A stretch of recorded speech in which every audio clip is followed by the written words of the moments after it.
Hello and welcome to the Department of Collegiate and Technical Education, Government of Karnataka. Lecture series on subjects microwave and antenna. This is the first module and session 4. This session begins with the different uh, types of transmission line and its definition, and later deals with the transmission line equation through which we try to understand different technologies like propagation constant, characteristic impedance, and input impedance. The session presentation outline will be we will introduce the basics of transmission line theory. We will derive the transmission line equations through which we will try to arrive what is propagation equation related to it, characteristic impedance and its importance, input impedance and its importance, and some exercise questions. As I told, transmission line basics, the module begins with the basics of transmission lines. So this transmission line theory, although can be directly derived from the Maxwell equation, it can also be thought of an empirical kind of an ad hoc solution which allows us to utilize the concepts of circuits and same quantity such as voltage, current, resistance, capacitance, inductance, and conduction of and conductance to apply to these analyses of these types of structures called as transmission line.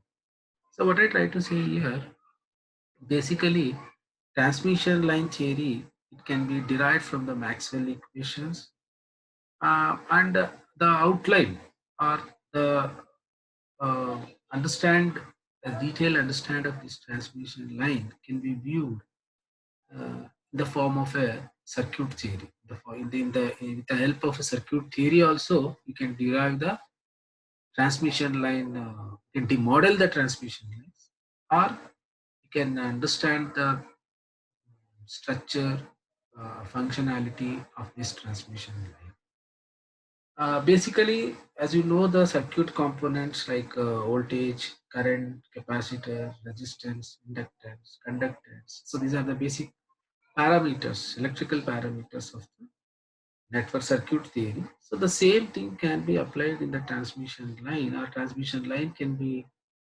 explained or defined with the help of these circuit terminologies, and it can be modeled. Basically, as I said, transmission lines are used for the purpose such as connecting the radio transmitter and receiver with their antennas. So, as you know, antennas is one which transmits and receives the electromagnetic waves. But to connect to this, so connect the antenna and the transmitter or receiver, we need some connectivity. So that gap is filled up by this transmission line. So this transmission line connects between the receiver, antenna, or antenna and transmitter. And so that's why they are also called as feed lines or feeders. They are the feeders or the feed lines to the antenna or to the transmitter, or in general, transmitter or receiver. So transmission line is a two conductor cable. It's a two conductor cable. Generally, it is a two conductor cable, and it carries RF energy to the other end, as I said. So broadly, this transmission line is classified into two types. One is called balanced transmission line, and another one is unbalanced transmission line. The structure, what we can see in the figure, it is a simple, basic two conductor cable. You can see that the two conductors are placed parallel to one another with some distance. The support is given to connect to view the space between the conductors. Some supportive structure is made. So, what you can see in the figure. So as I said, there are two types of transmission line. One is balanced transmission line. So in balanced transmission line, two parallel conductors separated by a continuous plastic insulator. You can see here. So you can see the structure here. So there is a continuous insulator, plastic insulator, which is laid between two transmission line. The two wire balanced line. This is also called as twin lead. In balanced line, equal current flows in each conductor with respect to ground. So with respect to ground, this there is uh, same amount of current, equal current flows in two conductors. So direction of current in two wires are out of phase. So if one current flows in this direction, the other will be flowing in this direction. So the direction of current in two wires are out of phase with each other. The other type is twisted pair transmission line. This twisted pair transmission line. So the two insulated wires, what you can see this pink color.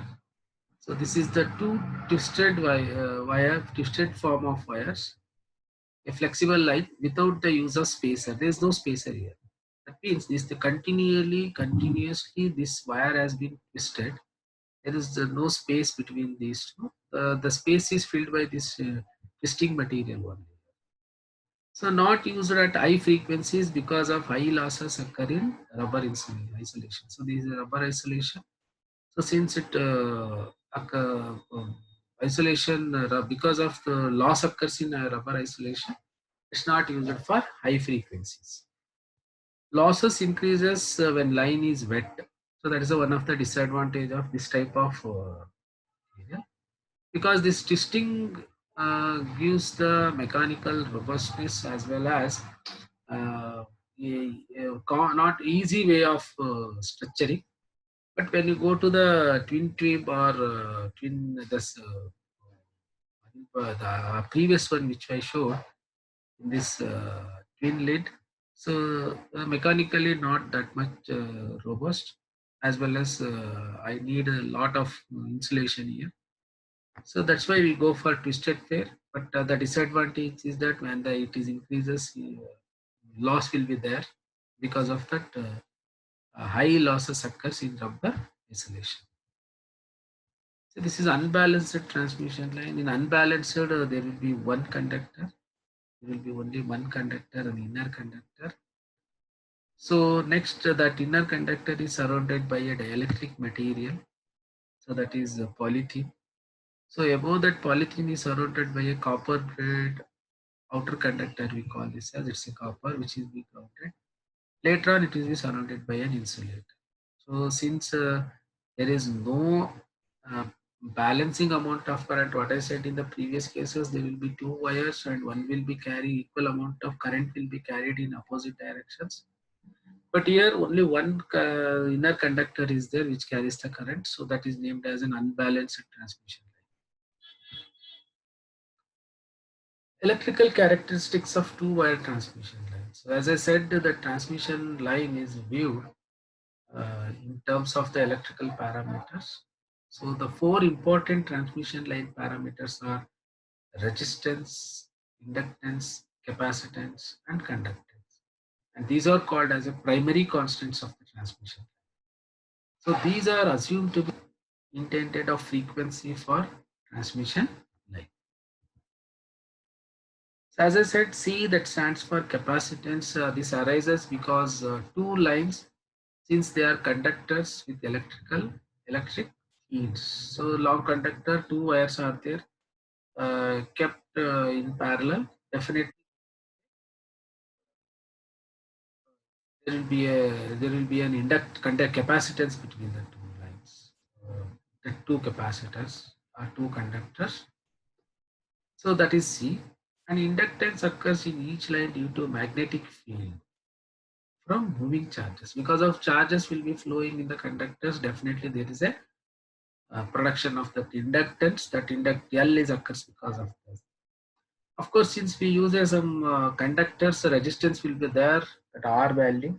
So that is will be there because of the conductors what we take. So somewhat cannot go for practically 100% lossless capacitance. So it is a capacitance. It is a conductor with some resistance value R. Definitely some conductance G exists between lines since insulator resistance is not really infinite, of course. So since insulator resistance is not really infinite, then conductance will be there definitely. So that will be that conductance, we call it as a G. So that four parameters R, C, L, G. So these are all called primary parameters, and that will be present in the this transmission line. It is distributed along the transmission line. So we call these parameters are primary constants, and we assume that these are distributed along the line, not specifically present at some point. What we can see in the circuit theory, here it will be distributed. So we call these parameters as also as a distributed parameters in the transmission line. So this is the equivalent circuit for the two-wire transmission line. So you can see that there will be a resistance, capacitance, inductance, and G. So I can model the transmission line in this fashion in an electrical form where I have a R, C, L, and G. So this is the equivalent circuit for a two-wire transmission line. So this is an input part and this is an output part. So along the transmission line, these parameters will be distributed in this form. So this will be the upper resistance, lower resistance, upper inductance, lower inductance, and between the two lines there will be a capacitance. Since that inductance will be not infinite, resistance, we have some conductance, so that will be the G in the form of G. So these are what I said, same thing: inductance, resistance, conductance, and capacitance. So at microwave frequencies, the line parameters are distributed along the length in the Z direction. This is the direction parameter comes into picture here. So the direction of movement of the power from one end of the transmission line to the other end. So if I say it is moving along the Z directions, this R, L, C, and G will be distributed along the line. Based on uniformly distributed circuit theory, the circuit of the conventional two-conductor transmission line with constant parameters R, L, C, and G. As I said, this theory we call it as uniformly distributed circuit theory. Based on this theory, we will assume that all these parameters are distributed along the line. The parameters are expressed in their respective names per unit length, and the wave propagation is assumed in the positive z direction. So the wave movement or the RF energy moving in the transmission line is assumed the positive z direction, and other parameters are expressed in terms of meters or the values per unit length. Per unit length, we will take this value of this R, L, C, and G. So this equivalent symmetrical T network of transmission line. That means we can, for the analysis of this transmission line, will not assume the entire, will not take the entire line of the transmission line. That will be partially splitted, or a piece of the line is taken. A piece of the line is taken. In that, all parameters are expressed as a differential value. So that is R is expressed as R into Z, dz, L into dz, because the entire length is Z, but since we assume a small length dz, so all parameter will be taken as R into dz, L into dz, C into zz, and G into zz. Okay. So, and the movement is also, the instantaneous value is also current is assumed here. So which is the direction of current is moving in Z direction. So this direction as well as time also comes into picture here. When you take the instantaneous values, so there will be a additional parameters along with R, L, C, that is the Z, which is the direction of the movement of energy, and T is the time, a particular time. So by Kirchhoff voltage law, so here to this middle part, for this middle part, we are going to apply KCL. So sorry, KVL. We'll apply KVL for this particular loop A, B, C, D. The middle loop what is showing. We'll apply a KVL here, and this voltage at this junction voltage, we'll call it as V Z comma T, and this current which is flowing, the voltage at this point B, because of some additional distance dz, V of z plus dz. Here you see V of z comma t at this junction is V of z plus delta z comma t. I'm repeating here, so we will take only a small piece of transmission line, not the entire one. The dz amount of transmission line, that length we are taking. So we will try to analyze this loop, a small differential loop, with the help of KVL. So here it is, KVL is applied. So this is the equation you will get when I apply the KVL for the entire loop. So this voltage, then V z comma t, I of z comma t into RZ, I into R. So L into differentiation of current, V into V plus, since it's a conductance, it's a differentiation of voltage. So rearranging this equation, dividing by delta z. If I divide everything by delta z and then omitting the argument r comma z, but I may try to omit this r comma z value, and we will try to divide it by dz, and we will omit the argument. So we'll get this one, because when I divide this by dz, so this dz parameter will cancel. Okay, then you are left with and then I will omit these parameters, and this one. So I left with dv by dz into v, and this is equal to this cancels, this parameter cancels, r into I, this omits, and this is cancels. Here it is L into this cancels, this omits, r into this. So I'll transfer this one these two times. So this is minus of dv by dz is equal to ri plus L into di by dt. Similarly, if I use a Kirchhoff current law, you apply the current law. So earlier it was KVL, now we apply KCL. So the summation at this point B, so we are left with this parameter, minus di by dz is equal to gv plus c into dv by dt.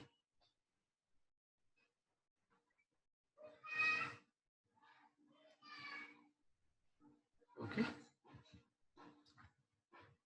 So the voltage and current on line are the functions of both positions z and time t. As I told, the current and voltages I am taking real-time applications, where this voltage and current on the line are functions of both the position z and time t.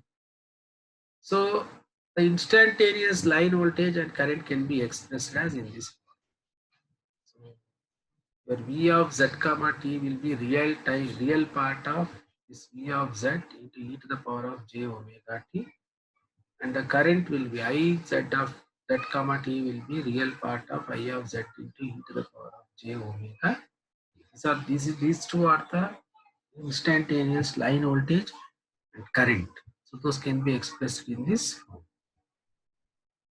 The voltage and current at any point z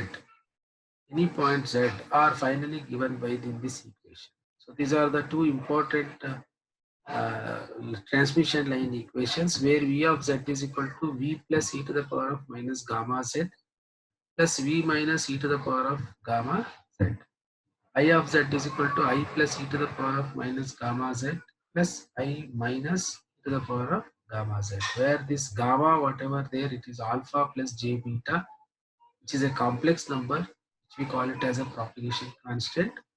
Here it is this alpha will be the attenuation constant and beta will be the phase constant. We call this alpha as attenuation constant and beta as phase constant. Since its gamma is a uh, propagation constant, which is a complex one, which is expressed in this form.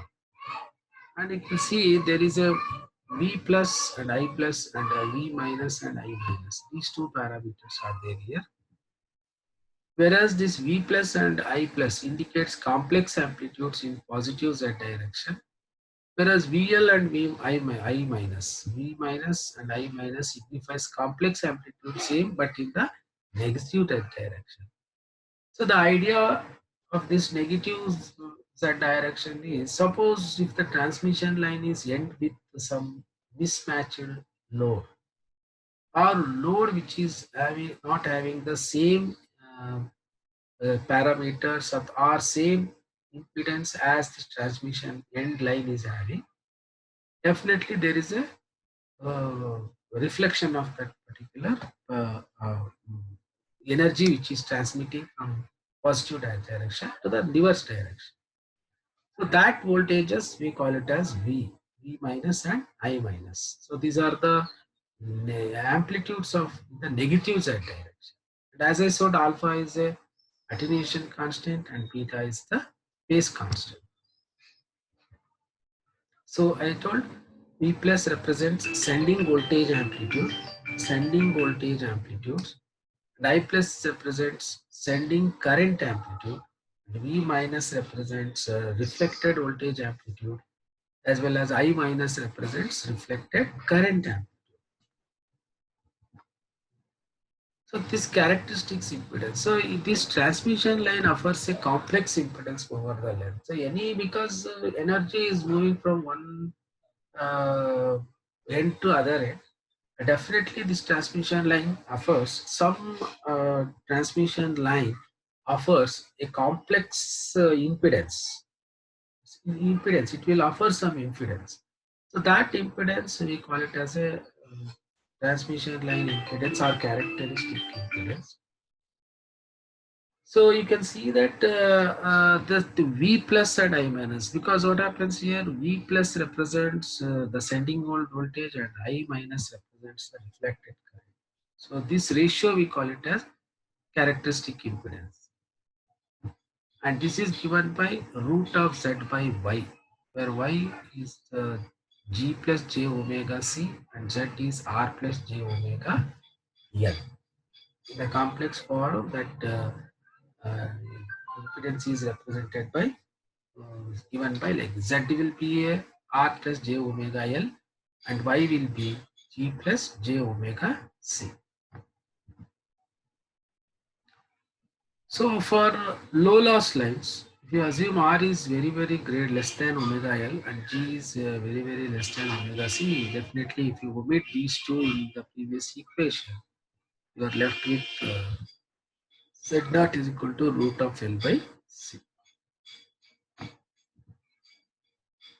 See, this input impedance is defined as the impedance of the line at Z looking towards the load. So this is very important. The impedance is defined as the impedance of the line at Z looking towards the end, That means this input impedance is an important parameter which is taken into consideration whenever I connect a load to the transmission line. So with respect to this impedance only, whether I can say that what type of load has to be connected at the end of the transmission line for the smooth movement or complete transmission of the energy. So this is also given by Vn is equal to V of Z divided by I of Z. So whereas this V of Z divided by I of Z, we have the equation for V of Z. V of Z is voltage at any point in the Z direction. I will be the any current at any point at any point of the Z direction. So this is given by V plus e to the power of minus gamma Z plus V minus e to the power of gamma Z divided by I plus into e to the power of minus gamma Z. Gamma is represents propagation constant here plus I minus e to the power of gamma Z. We'll consider one problem and try to understand how we can apply this transmission line equations and compute the value of load and voltage using this simple exercise. So the exercise here is a transmission line having a length of 25 kilometers is terminated in its characteristic impedance. At a specified frequency, the voltage at a distance of 1 kilometer from the line is 10% below that of the sending end voltage. So compute the value of load end voltage if the sending end voltage is 20 volts. See, the idea here is we have a transmission line of a length 25 kilometers which is terminated in its characteristic impedance. So ultimately it is open. A load is connected. When load is connected at a specified frequency, some frequency, the voltage at a distance of 1 kilometer. So the line is 25 kilometer, but we are telling that voltage of 1 kilometer from the line is 10% below that of the sending end voltage. So send whatever we send at the sending voltage that will be reduced to 10%. That is the 10% has been below 10% below that of the sending voltage at 1 kilometer. Definitely what happens if you keep on moving like 2 kilometers, 3 kilometers, 4 kilometers, this has to be going on, decreases the percentage. But we are considering at 1 kilometers from the line is 10% below that of the sending end voltage. So compute the value of load end voltage. Now I need to calculate what will be the at the end after 25 kilometers, what will be my voltage. And if I send a voltage of 40 volts at my sending end. So my at my sending end, I'll be sending 40 voltage.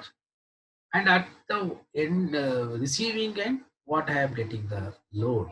Load voltage I need to calculate. The problem is the transmission line is the length of the transmission line is 25 kilometers. And what the other condition is that at 1 kilometer distance from that line, there will be a 10% below that of the sending end voltage. So keeping this in mind, I need to calculate what will be the my end load end voltage. Definitely it is very low. I need to calculate how much it is. The solution here goes with like this. It is given that at some point, because that voltage equation can be applied at any point of the transmission line. So that Z value will be 1 kilometer. And V plus is sending end voltage. I know that it is 40 volts. And V minus is reflecting voltage. That also you know. And I plus is sending current. I minus is reflecting current. Let this V of Z is voltage at any point Z from the sending end. It's given that it's a 10% less than sending end voltage. It's a 10% less. So my voltage at voltage V at Z is equal to 1 kilometer. It is the sending end voltage less 10% less means I should subtract the 10% value from the whatever I sent it here, correct? So V plus is my sending voltage. Okay. It is minus 10% of V plus. 10% of V plus. So this comes out to be 10% of V plus means. So this comes out to be 0.9 V plus value. So at 1 kilometers, it is 0.9 V plus value. So that means 10% below of my sending voltage. So voltage at any point is given by this equation. V of Z is equal to V plus e to the power of minus gamma Z. Because the reflection part is not given anything, the information. So there is no need to take that part. So the sending voltage at any point is given by V plus e to the power of gamma. So previously I know this V of Z value. 0.9 V plus is equal to V plus into e to the power of minus gamma Z value. So this V plus value cancels out. So 0.9 into e to the power of minus gamma Z. Now I want to calculate voltage at Z is equal to 25 kilometers. What is the value? So V at Z is equal to 20 because that's the load end value, load end value. So V is equal to V of Z is equal to 25 kilometers. Same thing, V plus e to the power of minus gamma Z. I know the value of V plus is 40 into e to the power of minus gamma. The Z value will be 25. So I know this e to the power of minus gamma previously it is 0.9. So 40 into 0.9, 25. At this value, the voltage I got is 2.87 volts. The meaning is that I send at 40 voltage at the sending end, but at the receive after 25 kilometers with this type of characteristics transmission line, I received only 2.87 volts. So there is a attenuation, there is a gradual decrement of the voltage. See, where is 40 volts and where is 2.87 volts. So it is almost reduced. Only 40 volt is reduced to 2.87 because of this lossless transmission line. So this is the exercise problem. You can carry out and send as an assignment. See, the primary line constants of transmission line per kilometers are specified. The R value, L value, G value, and C values are given. The transmission line per kilometer. So you need to calculate the characteristic impedance, attenuation constant, propagation constant, and passive voltage. And phase voltage, phase velocity if omega is equal to 5000 radians per second. So the values are given. You know the characteristic impedance equation. Attenuation constant is alpha. Phase propagation constant is beta. Propagation constant is gamma because gamma is given by alpha plus j beta. And whereas your phase velocity will be given as that frequency is 5000 radians per second. So these are the answers you are going to obtain. We use that equations whichever we showed in the transmission line equations section. So you apply this equations. So you'll get this characteristic impedance as 293.39 at an angle of 42.53 degrees. So this much characteristic impedance you will get. The attenuation constant will be 0.095 Nepers per kilometers. Phase constant will be 0.1027 radians per kilometer, and the velocity, phase velocity will be around 48,680 kilometers per second. Thank you. We'll see the remaining part in the next session.